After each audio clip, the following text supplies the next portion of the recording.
Welcome. I'm Jamila Harris, your Create Income Coach.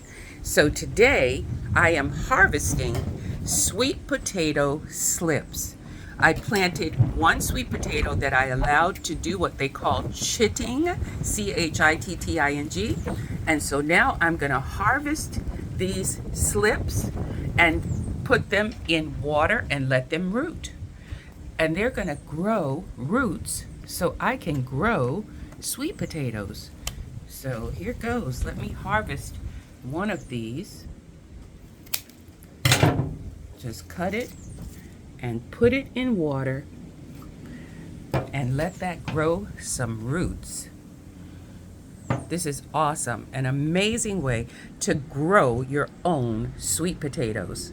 Guys, it only takes one sweet potato to make this many slips. You can do it too.